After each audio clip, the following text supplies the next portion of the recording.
As-tu déjà remarqué que plus tu essaies de retenir quelque chose, plus cela te glisse entre les doigts?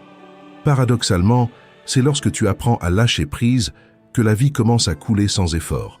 Cette vidéo ne parle pas d'abandonner le monde, comme beaucoup pensent que le bouddhisme l'enseigne, mais plutôt de te libérer du besoin constant de tout contrôler. L'attachement n'est pas de l'amour, c'est une manifestation de la peur. Plus tu t'obsèdes à atteindre quelque chose ou quelqu'un, plus tu te déconnectes de toi-même. Ici, tu découvriras comment te détacher en profondeur, sans culpabilité, sans douleur inutile et avec une pleine conscience. Car lorsque tu commences à lâcher prise, tu commences à recevoir. Non pas parce que le monde a changé, mais parce que toi, tu as changé de l'intérieur. Et c'est là que tout commence. Dans le bouddhisme, l'attachement n'est pas simplement un désir, c'est une forme intense d'agrippement. Imagine ton esprit comme une flamme vive et brillante, qui ne reste allumée que parce que tu l'alimentes sans cesse. Chaque pensée, chaque besoin, chaque attente sert de carburant. Plus tu en ajoutes, plus cette anxiété intérieure s'intensifie. L'attachement naît lorsque nous pensons avoir besoin de quelque chose ou de quelqu'un pour nous sentir complets. Une relation, un objectif, une idée, voire une image de nous-mêmes. Et lorsque nous croyons que perdre cela nous rendrait incapables d'aller bien, c'est là que naît la racine de la souffrance. L'attachement se déguise en amour, en désir, en besoin, mais en réalité, il est une source constante d'agitation. Un esprit dominé par l'attachement n'est jamais en paix. Il veut toujours plus. Il a peur de perdre. Il vit dans une tension permanente. Ce combat intérieur se manifeste chaque jour. Quand quelqu'un n'agit pas comme on l'espérait, quand les plans ne se réalisent pas comme prévu, ou quand quelque chose semble nous échapper. Le plus trompeur dans l'attachement, c'est qu'il devient un cercle vicieux. Plus tu as peur de perdre quelque chose, plus tu t'y accroches. Plus tu refuses de lâcher, plus tu veux contrôler. Mais le chemin du bouddhisme n'est pas de renoncer à tout, ni de vivre sans lien, sans but ni rêve. C'est de comprendre que ton bien-être ne doit dépendre de rien d'extérieur. C'est réaliser que tout dans cette vie est transitoire et que même ce que tu aimes le plus peut changer ou disparaître. Et cela ne devrait pas te détruire. Le véritable problème n'est pas d'avoir quelque chose, mais de croire que sans cela tu cesserais d'être toi-même. L'attachement a des racines profondes, ancrées dans la croyance que nous sommes incomplets, que nous avons besoin de quelque chose d'extérieur pour nous sentir entiers. Et ce n'est que lorsque nous comprenons cela que nous pouvons vraiment commencer à lâcher prise. Souvent, nous croyons avoir besoin de quelque chose d'extérieur pour nous sentir complets. Et c'est précisément là que naissent l'anxiété, la recherche constante, la peur et le combat intérieur. Mais lorsque nous apprenons à regarder en nous et à reconnaître que nous sommes déjà suffisants tels que nous sommes, tout change. Nous découvrons que la paix ne dépend pas de ce que nous possédons, mais d'un esprit clair et d'une présence consciente. En comprenant cela, l'attachement perd son pouvoir.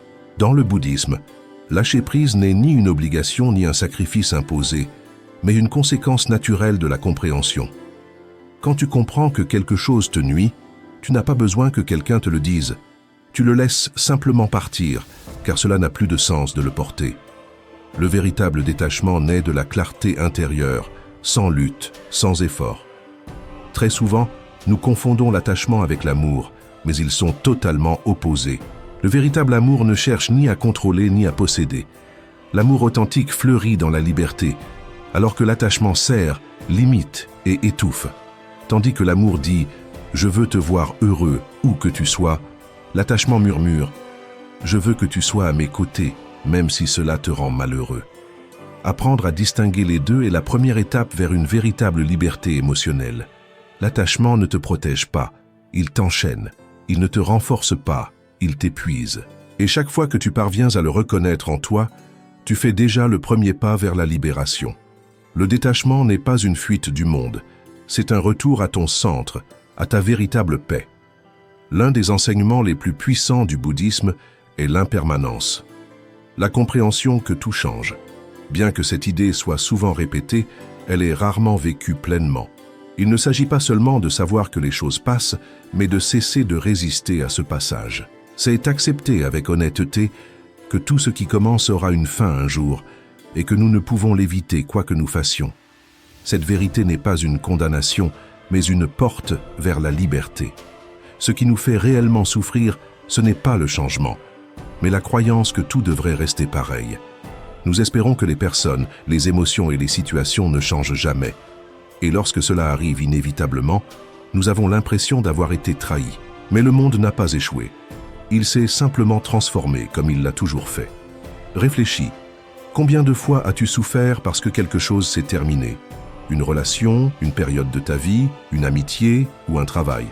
La douleur ne vient pas seulement de la perte, mais de la lutte contre cette réalité.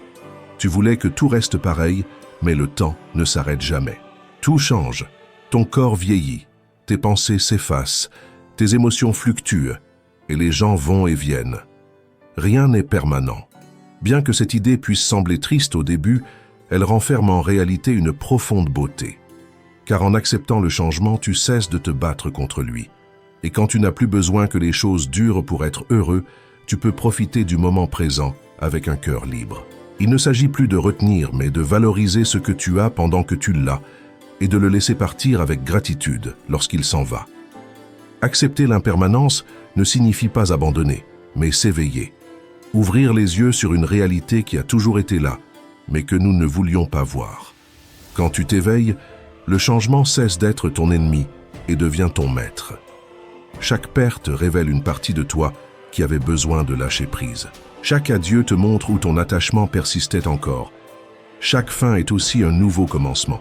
Oui, l'impermanence peut faire mal, mais elle apporte aussi la possibilité de grandir, d'évoluer et d'apprendre. Sans changement, nous serions figés, bloqués dans le temps. Mais nous sommes vivants, et ce qui est vivant se transforme toujours. Accepter cela n'est pas une faiblesse, mais un acte de courage profond. Il faut du courage pour regarder la vie en face et dire « Je sais que tout changera, et malgré cela, je choisis d'être présent, d'aimer sans condition, de suivre le flux de ce qui vient. » Et c'est dans ce choix que commence ta véritable liberté. Tu n'as plus besoin que tout soit comme tu le désires, car tu apprends à te relier au présent tel qu'il est. Tu deviens plus léger, plus conscient, plus connecté à l'essentiel. En acceptant que rien ne dure, tu cesses de t'attacher. Et lorsque tu cesses de t'attacher, tu peux aimer véritablement, sans peur, sans vouloir posséder. Tu peux prendre soin sans dépendre, être là sans retenir. Cette compréhension ne signifie pas se résigner, mais ouvrir les yeux, s'éveiller à une nouvelle façon de vivre, où chaque changement te transforme, chaque perte te renforce, et chaque fin t'enseigne qu'il y a toujours quelque chose de nouveau à découvrir. L'impermanence, loin d'être une malédiction, est une bénédiction déguisée. Grâce à elle, tu peux renaître encore et encore. Que signifie « il n'y a pas de moi » ? Comment est-ce possible que cette image que j'ai de moi-même ne soit pas réelle? Bien que cette idée puisse sembler étrange ou troublante au début, elle est en réalité une profonde invitation à la liberté intérieure. Dès l'enfance, nous commençons à construire un récit sur qui nous sommes. Peu à peu, nous tissons une identité. Je suis comme ceci. Je ne suis pas comme cela. J'ai besoin de cela pour être heureux. Je ne peux pas vivre sans ceci. Nous collons des étiquettes. Le fort, le faible, celui qui plaît à tout le monde, celui qui aide toujours, celui qui n'en fait jamais assez.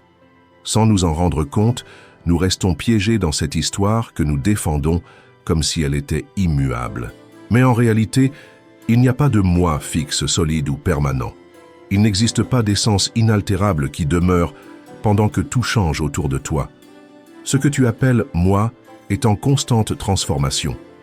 Tes pensées évoluent, tes émotions fluctuent, ton corps change, tes goûts et tes croyances aussi. Alors si tout cela est en mouvement, où est cette identité que tu crois être? Le bouddhisme ne nie pas ton existence. Il souligne simplement que tu n'es pas ce que tu crois être. Tu n'es pas une structure rigide, mais un courant vivant d'expériences, de sensations, de perceptions, d'intentions et d'émotions qui surgissent à chaque instant. Et quand tu comprends cela, quand tu le vois clairement, le besoin de protéger une image s'efface. Tu n'as plus à défendre une idée de toi-même.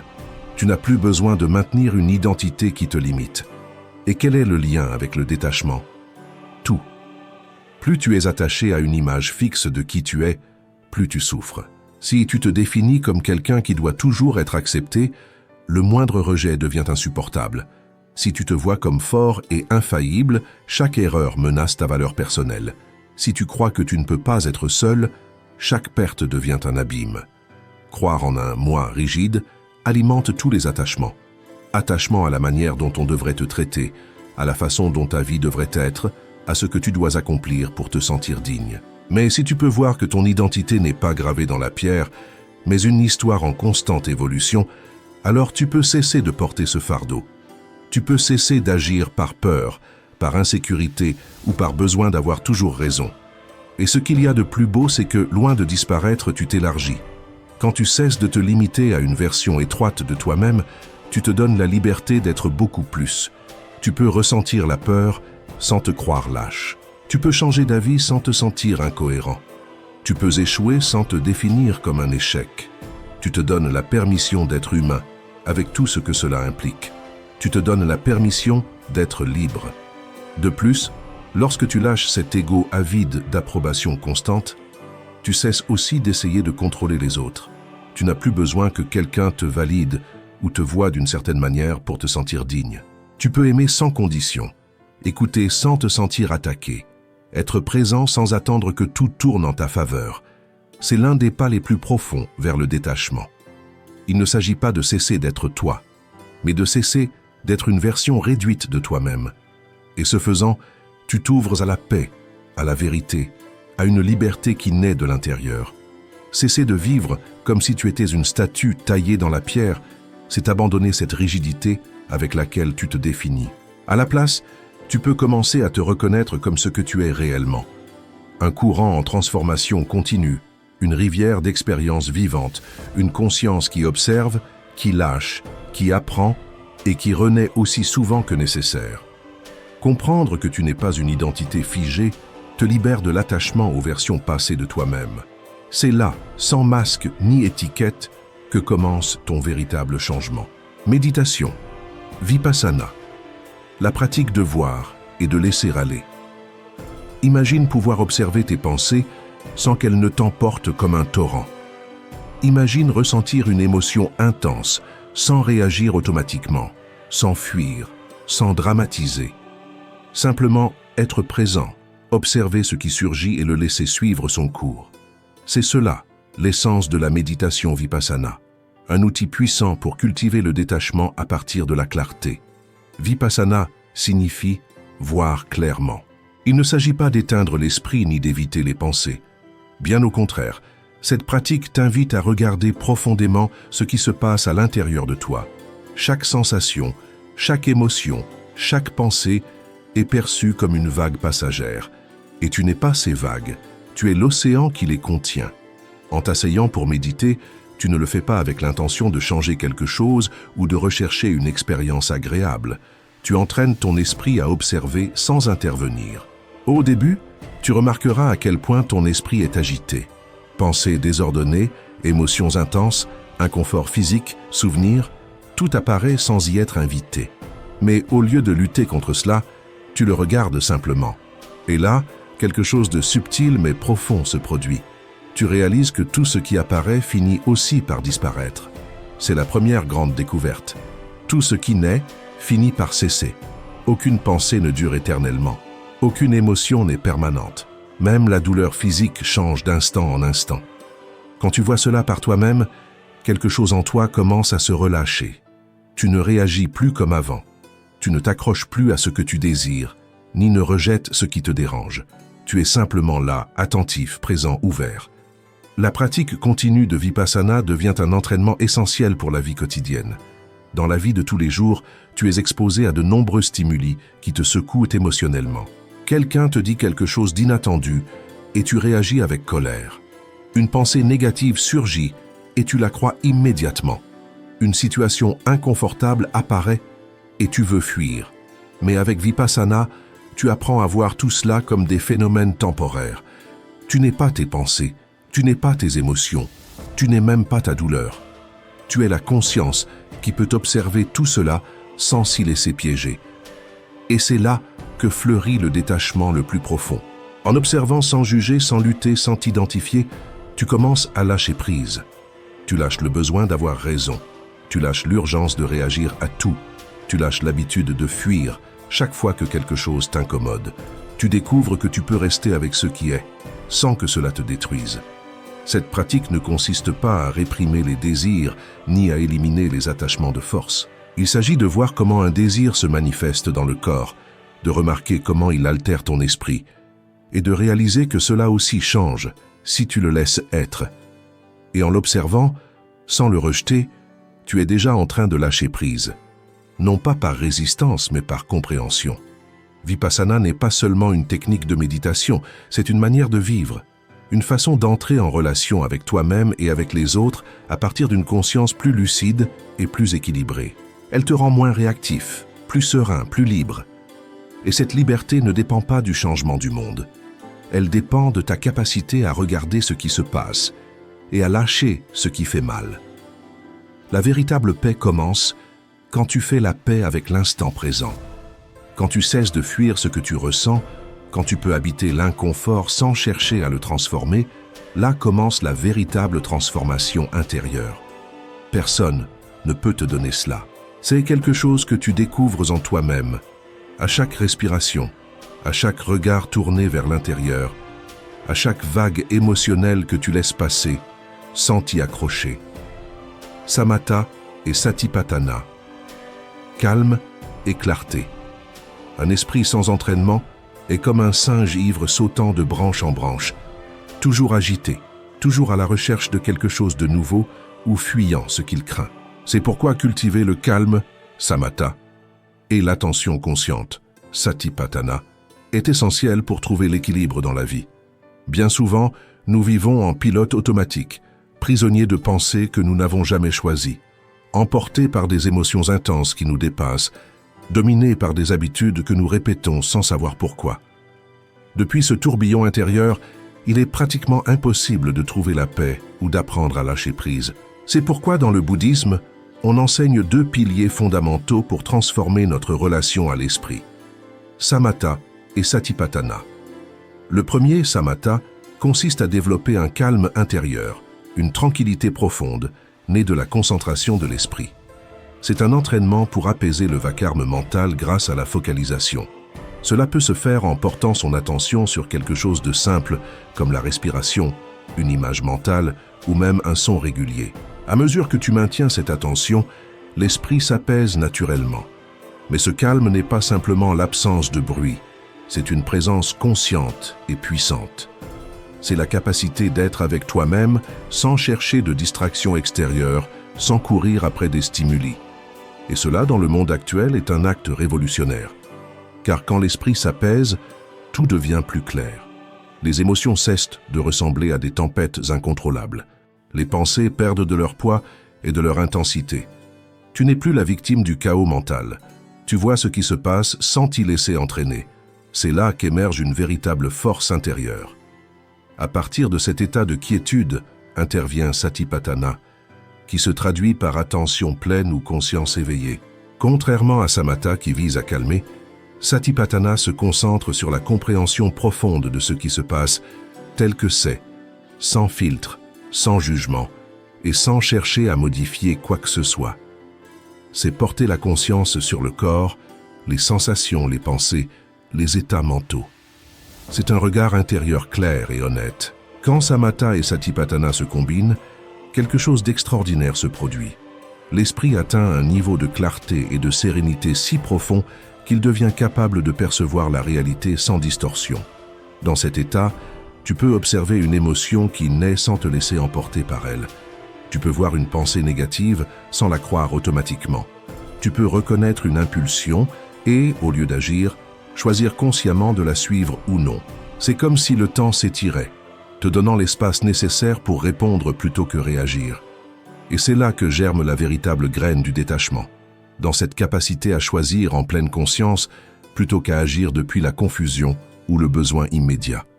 L'attachement naît quand nous réagissons sans conscience, quand nous cherchons sécurité, bonheur ou sentiment d'identité dans des choses extérieures. Mais quand tu peux observer ton esprit avec calme et lucidité, tu n'as plus besoin de t'y accrocher. Tu découvres que la liberté ne vient pas du contrôle de ce qui se passe, mais du fait de cesser de réagir automatiquement à cela. Quand tu parviens à apaiser et clarifier l'esprit, tu découvres quelque chose de fondamental. Rien de ce qui est extérieur à toi ne peut t'apporter cette paix. Tu vois clairement que tout est impermanent. Le désir surgit, s'intensifie, puis s'efface. La peur surgit sans prévenir et comme elle est apparue, elle finit par s'en aller. Et peu à peu, cette compréhension te conduit à faire confiance au flux naturel de la vie. Mais ce chemin n'est pas simple. Il exige une pratique constante, de la discipline et beaucoup de patience. Pourtant, chaque instant que tu consacres à cet entraînement est un investissement direct dans ta liberté intérieure. Il ne s'agit pas simplement d'une technique de méditation, mais d'une manière entièrement nouvelle d'habiter ton existence. Ta présence devient plus authentique dans tes relations. Tu écoutes avec plus d'attention. Tu ne réagis plus impulsivement, mais réponds avec conscience. Tu ne te laisses plus attraper par chaque critique, ni t'effondre face à une perte. Ce n'est pas parce que tu deviens insensible, mais parce que tu deviens conscient. Tu es plus enraciné en toi. Tu ne te définis plus par ce que tu possèdes, par tes réussites ou par ce que les autres pensent de toi. Ta valeur réside dans ta capacité à observer, comprendre et lâcher ce qui te retient. Samatha et Satipatthana ne sont pas des échappatoires à la réalité, mais des portes qui t'invitent à l'aborder avec profondeur et honnêteté. Elles t'enseignent à vivre avec l'esprit éveillé, le cœur ouvert et la force de laisser derrière toi ce qui n'est plus nécessaire. Et quand tu parviens à être en paix avec toi-même, tu n'as plus besoin de contrôler chaque aspect de ton environnement pour te sentir bien. C'est à ce moment précis que naît la véritable liberté intérieure. Aimer sans posséder, équilibre et compassion. Si tu repenses aux moments qui t'ont le plus blessé, beaucoup sont probablement liés à l'amour, aux liens profonds, aux personnes les plus chères. Pourquoi quelque chose d'aussi précieux que l'amour peut-il devenir une source intense de souffrance? La réponse réside dans notre façon de vivre cet amour. Ce que nous prenons souvent pour de l'amour est en fait teinté de conditions, d'attentes et du besoin de contrôler. Selon le bouddhisme, c'est très clair. L'amour authentique ne cause pas de douleur. Ce qui fait mal, c'est l'attachement. Nous souffrons lorsque nous voulons que l'autre corresponde à notre image idéale, qu'il ne nous abandonne jamais, qu'il comble nos manques, qu'il devienne la source de notre bien-être. C'est là que l'amour perd sa pureté et se transforme en prison émotionnelle. Ce que nous appelons souvent amour n'en est parfois pas vraiment. Dans une relation où tu dépends de l'autre pour te sentir complet, tu n'aimes plus depuis la liberté, mais depuis le besoin. Et là où il y a besoin, naissent inévitablement l'anxiété, l'insécurité et, avec le temps, la souffrance. Du point de vue bouddhiste, il existe une façon différente d'aimer, un amour qui ne naît pas de l'attachement, mais de l'équilibre émotionnel et de la compassion profonde. Cet amour ne cherche pas à contrôler ni à retenir. Il n'exige pas que l'autre comble nos vides ou corresponde à nos désirs. C'est une expression de présence, de respect et de liberté. L'équanimité n'est ni apathie ni froideur. C'est la capacité de rester centré dans toutes les circonstances. Cela signifie pouvoir accompagner une personne sans te perdre dans ce processus. Voir l'autre tel qu'il est et non selon ce que tu voudrais qu'il soit. Tu es en paix, même si cette personne change, s'éloigne ou ne répond pas à tes attentes, car ton amour ne repose plus sur le contrôle, mais sur la compréhension. Aimer avec équanimité signifie accepter que personne ne t'appartient. Les personnes ne sont pas des extensions de toi, ni dans ta vie pour combler tes désirs. Ce sont des êtres indépendants, avec leur propre chemin, et pourtant dignes d'être accompagnés avec respect. Cette vision transforme complètement notre manière de nous relier aux autres. Ajoutons la compassion. En bouddhisme, la compassion ne signifie pas ressentir de la pitié.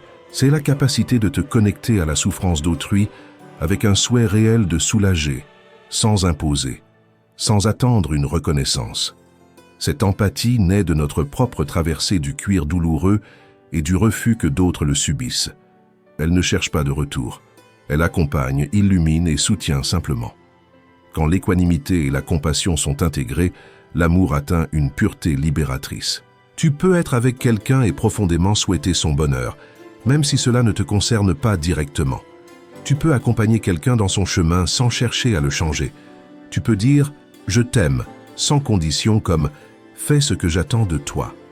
Cela dit, aimer de cette manière ne signifie pas tolérer les abus ou rester dans des relations néfastes. La compassion commence avec toi-même. Et lorsque tu décides de t'éloigner de ce qui te fait mal, tu le fais depuis le respect, non depuis la colère. Tu choisis la distance avec calme, sans rancœur, en gardant la clarté intérieure. À ce stade, le détachement se manifeste dans sa forme la plus saine et lumineuse. Tu n'aimes plus avec des chaînes. Tu ne donnes plus en espérant quelque chose en retour. Tu ne vis plus avec l'idée que si cette personne part, tu t'effondres. Car tu sais que l'amour le plus puissant ne retient pas, il laisse simplement être. Quand tu apprends à lâcher prise, tu découvres que l'amour le plus solide vient de toi-même. C'est un amour qui naît de la lucidité mentale, d'un cœur ouvert et d'une conscience pleinement éveillée. Il ne surgit pas soudainement, ni ne s'impose. Il se cultive lentement, telle une graine qui germe à chaque petit acte de présence. Chaque fois que tu choisis d'écouter plutôt que d'imposer, que tu accompagnes sans tenter de contrôler, que tu permets à l'autre d'être lui-même, même si cela ne correspond pas à tes attentes, tu exerces un amour plus sage, plus profond, plus spirituel. Un amour qui transcende le romantisme et s'étend à toutes tes relations, avec tes parents, tes enfants, tes amis, et même toi-même. Oui, avec toi, parce que tu as aussi été dur envers toi-même. Tu t'es jugé, tu t'es imposé la perfection, et tu t'es refusé de la tendresse au moment où tu en avais le plus besoin.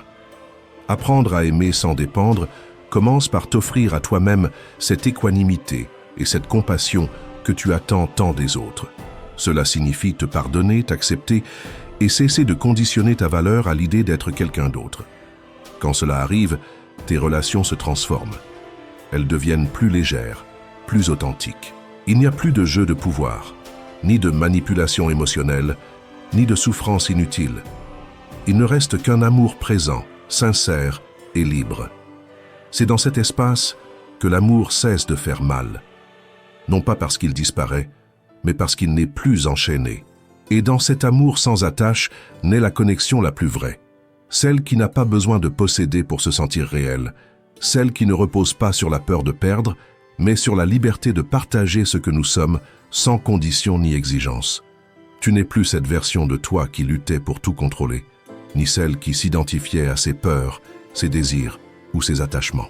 Tu es désormais pure présence, une conscience paisible et lucide, qui a appris à lâcher prise sans se perdre en chemin. Tu as trouvé la liberté précisément là où il n'y avait autrefois que douleur. Le véritable détachement ne consiste pas à devenir froid ni à fermer ton cœur. Il s'agit d'être pleinement présent sans besoin de posséder. C'est savourer sans retenir, aimer sans vouloir façonner. C'est l'art de vivre de l'intérieur, en faisant confiance au fait que, même si le monde change sans cesse, tu peux conserver la paix.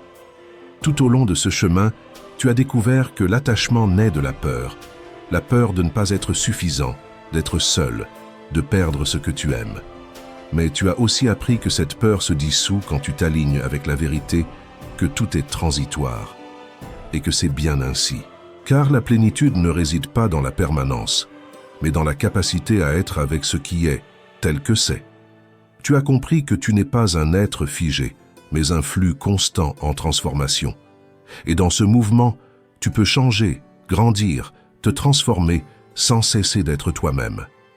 Tu as appris à observer tes émotions sans réagir, à voir tes pensées sans devoir les suivre, à relâcher tes impulsions sans te juger. Avec des pratiques comme Samatha et Satipanya, tu as cultivé une sérénité profonde et une clarté pénétrante. Ensemble, ces qualités ont forgé en toi un esprit plus libre, un esprit qui n'est plus esclave du désir, ni anéanti par le rejet. Et ce qui t'a le plus transformé, c'est de découvrir qu'il est possible d'aimer sans attachement, qu'on peut prendre soin sans contrôler, donner sans peur de perdre, être en relation sans anxiété. Quand tu aimes avec équanimité et compassion, tu n'as plus besoin que l'autre soit ton refuge, car tu es devenu toi-même cet espace sûr. Ce chemin n'a pas de destination finale. Ce n'est pas un objectif à atteindre, mais une manière d'être vivant, instant après instant. C'est une pratique quotidienne, lâcher un peu plus, faire confiance un peu plus, aimer avec plus de liberté. Et ce faisant, ton énergie change. Tu cesses de poursuivre, tu cesses de forcer. Ta vibration s'élève, et ce qui auparavant te pesait ne te domine plus. Voilà la véritable liberté intérieure. Ce n'est pas celle qui crie « je suis indépendant », mais celle qui murmure la sérénité. C'est celle qui vit en harmonie avec ce qui est, sans résistance, et qui a troqué le combat contre une danse avec la vie. Si tu es arrivé jusqu'ici, merci. Ce parcours ne demande pas la force de se battre, mais le courage de lâcher prise.